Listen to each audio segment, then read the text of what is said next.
নমস্কার বন্ধুরা, history easy learning চ্যানেলের একটি নতুন ক্লাসে তোমাদের সবাইকে স্বাগত। আজকে আমরা ষষ্ঠ শ্রেণীর চতুর্থ অধ্যায় ভারতীয় উপমহাদেশের প্রাচীন ইতিহাসের ধারা এই অধ্যায়ের বৈদিক সভ্যতা ও বৈদিক সাহিত্য নিয়ে আলোচনা করব।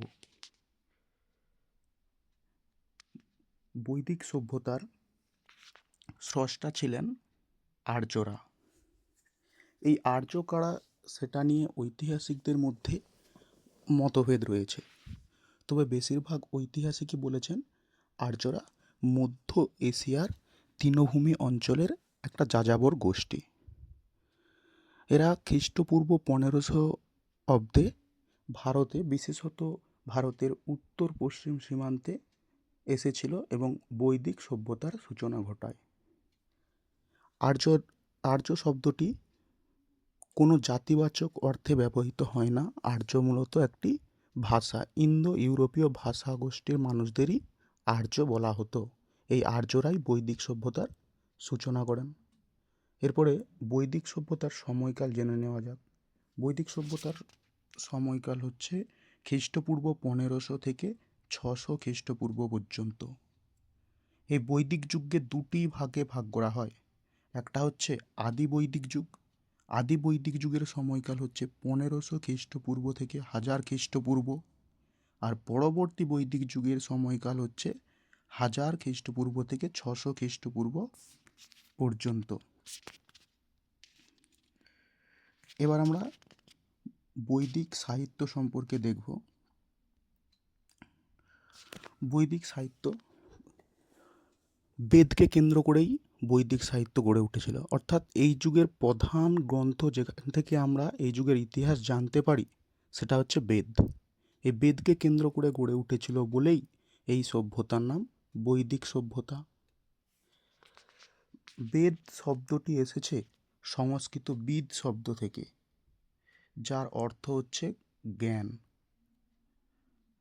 তোমরা সবাই জানো বেদ হচ্ছে চারটা: ঋগ্বেদ, সামবেদ, যজুর্বেদ আর অথর্ববেদ। এদের মধ্যে ঋগ্বেদ যেটা রচিত হয়েছে আদি বৈদিক যুগ বা এই সময়টাকে ঋগ বৈদিক যুগও বলা হয়, মানে 1500 থেকে 1000 খ্রিস্টপূর্বাব্দের মধ্যে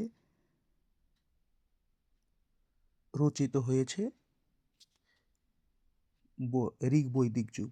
আর 1000 থেকে 600 খ্রিস্টপূর্বাব্দ অর্থাৎ পরবর্তী বৈদিক যুগে বাকি তিনটা সামবেদ, যজুর্বেদ এবং অথর্ববেদ রচিত হয়েছে। বেদের চারটি অংশ: সংহিতা, ব্রাহ্মণ, আরণ্যক আর উপনিষদ। সংহিতা, ব্রাহ্মণ, আরণ্যক, উপনিষদ। এই ঋগ্বেদ, সামবেদ, যজুর্বেদ, অথর্ববেদ এগুলোকে সংহিতা বলা হয়। এগুলো এক একটা সংহিতা: ঋগ সংহিতা, সাম সংহিতা, যজুর সংহিতা, অথর্ব সংহিতা। ঠিক আছে, এবার আমরা প্রত্যেকটা বেদ সম্পর্কে একটু করে দেখে নেব।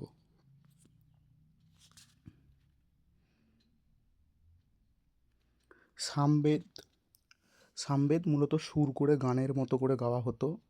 যজুর্বেদ, যেখানে বিভিন্ন আচার অনুষ্ঠানের মন্ত্রগুলির লেখা থাকতো বা আচার অনুষ্ঠানের মন্ত্রের সংকলন ছিল এই যজুর্বেদ। আর যজুর্বেদের মন্ত্রগুলি কিছুটা গদ্যে এবং কিছুটা পদ্যে রচিত হয়েছিল, মনে রাখবে এটা।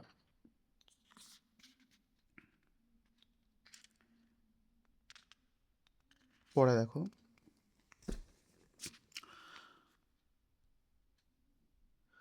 অথর্ববেদ, এটা হচ্ছে জাদুমন্ত্রের সংকলন। বলছে বৈদিক যুগ ও তারপরে দীর্ঘদিন অথর্ববেদকে সংহিতা বলে ধরা হতো না। অর্থাৎ প্রথম দিকে ঋক, সাম, যজু এই তিনটা বেদ ছিল। অথর্ববেদকে বেদ হিসাবে ধরা হতো না। এটা অনেক পরে ওই তিনটা বেদের সঙ্গে এটাও যুক্ত করা হয়েছে, তখন চারটা বেদ হয়েছে: ঋক, সাম, যজু আর অথর্ববেদ। তো একটু আগে আমি বললাম যে বেদের চারটি অংশ: সংহিতা, ব্রাহ্মণ, আরণ্যক আর হচ্ছে উপনিষদ।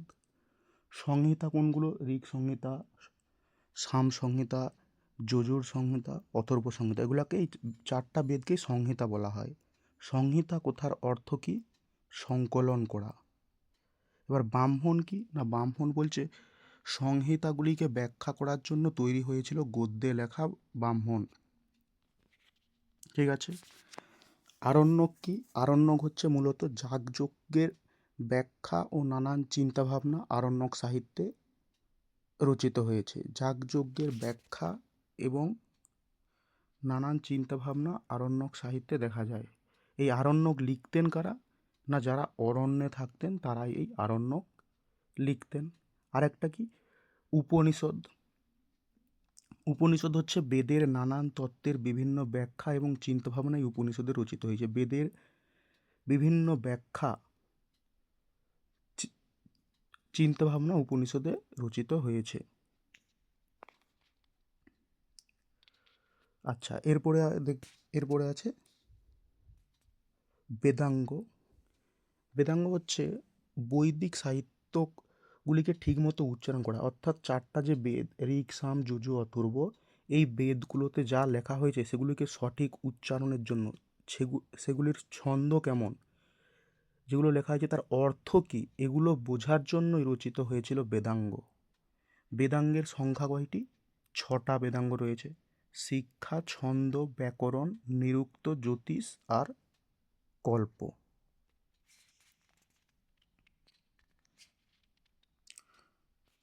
এবার আমরা বেদের ভূগোল দেখব, অর্থাৎ 4টা বেদে যে সমস্ত ভৌগোলিক স্থানের কথা উল্লেখ রয়েছে সেখান থেকে আমরা তাদের বসতি কোথায় ছিল সেটা বুঝে নিতে পারবো।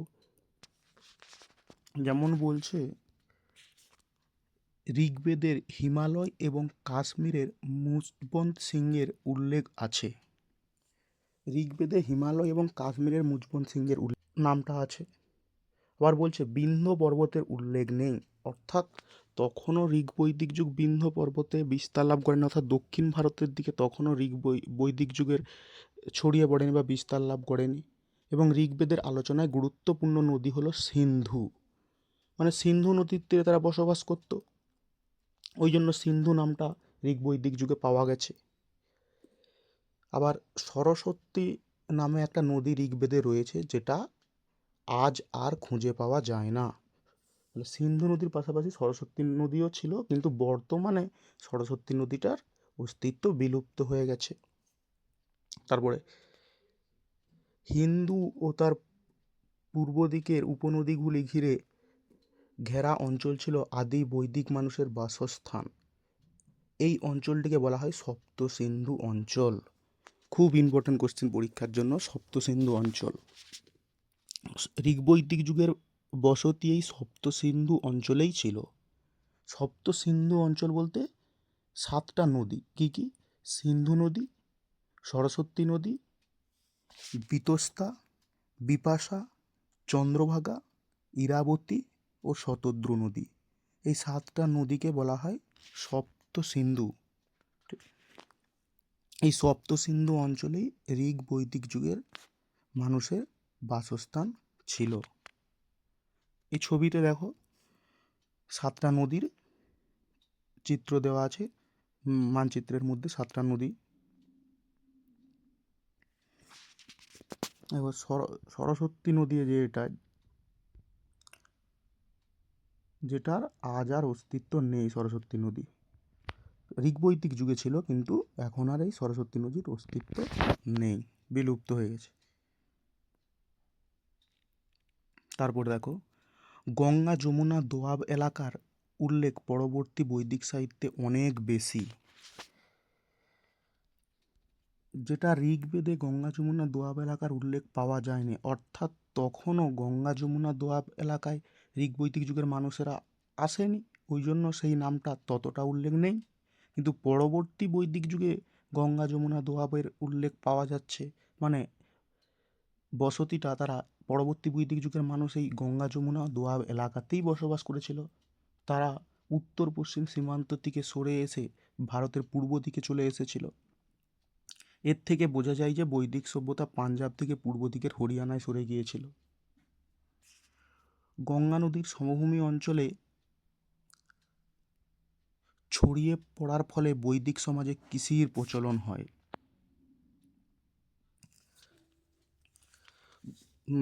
ম্যাপটা দেখো তোমরা। আদি বৈদিক যুগ বলতে এই এই জায়গাটাই সপ্ত সিন্ধু এই অঞ্চলে ছিল আদি বৈদিক যুগ, আকাশি কালার, এবং এই কমলা কালার যেটা এটা হচ্ছে পরবর্তী বৈদিক যুগের বাসস্থান। অর্থাৎ তারা পূর্ব দিকে সরে এসেছিল। এবং বলছে যে গঙ্গা যমুনা দোয়াব অঞ্চলে আসার ফলে কৃষির প্রচলন ঘটেছিল। কেন? কারণ পরবর্তী বৈদিক যুগে তোমরা দেখতে পাবে লোহার প্রচলন হয়ে যাচ্ছে। ফলে জঙ্গল পরিষ্কার করার জন্য যেমন লোহার কুড়ুল কাজ দিচ্ছে, আবার চাষবাস করার জন্য লাঙল ও লোহার তৈরি হয়ে যাচ্ছে। আর গঙ্গা যমুনা দোয়াব অঞ্চলের জমি এমনিতেই উর্বর, ফলে সেই সময় কৃষিকাজের প্রচলন বৃদ্ধি পাচ্ছে।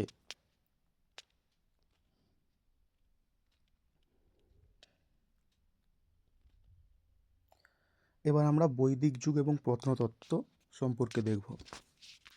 অর্থাৎ বৈদিক যুগে কী কী প্রত্নতাত্ত্বিক নিদর্শন পাওয়া গেছে, সেখান থেকেও আমরা কিছু ইতিহাস জানতে পারি। বৈদিক যুগে লোহার ব্যবহারের ধারণা পাওয়া যাচ্ছে এবং ঘোড়া ছিল অন্যতম পালিত পশু। তোমরা আগে আগে দেখেছো সিন্ধু সভ্যতার ক্ষেত্রে কিন্তু লোহা পাওয়া যায়নি, আর ঘোড়ার ব্যবহারও তারা জানতো না। কিন্তু বৈদিক যুগে এসে, বিশেষত পরবর্তী বৈদিক যুগে, লোহার ব্যবহার প্রচুর পরিমাণে বেড়েছিল, লোহার ব্যবহারের ধারণা পাওয়া যাচ্ছে, এবং ঘোড়া তাদের অন্যতম পালিত পশু ছিল। আরেকটা জিনিস মনে রাখবে, বৈদিক সভ্যতা কিন্তু গ্রামীণ সভ্যতা ছিল। সিন্ধু সভ্যতা যেমন ছিল নগরকেন্দ্রিক সভ্যতা, এই বৈদিক সভ্যতা কিন্তু একটি গ্রামীণ সভ্যতা ছিল। আচ্ছা, পরবর্তী বৈদিক যুগে এক রকমের মাটির পাত্র বানানো হতো। সেই পাত্রগুলোর রং ছিল ধূসর, সেগুলির গায়ে ছবি আঁকা হতো। এদেরকে বলা হয় চিত্রিত ধূসর মাটির পাত্র।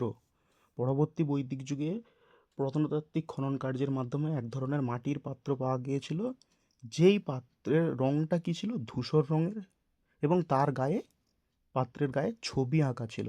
ওই জন্য এটাকে বলা হচ্ছে চিত্রিত ধূসর মাটির পাত্র। 2 নম্বরের কোশ্চেন আসতে পারে চিত্রিত ধূসর মাটির পাত্রের বৈশিষ্ট্য। তাহলে কি একটা বলে দিবে তোমরা যে সেই পাত্রগুলির রং ছিল ধূসর এবং তাদের গায়ে চিত্র আঁকা হতো। এই চিত্রিত ধূসর মাটির পাত্র কোথায় কোথায় পাওয়া গেছে?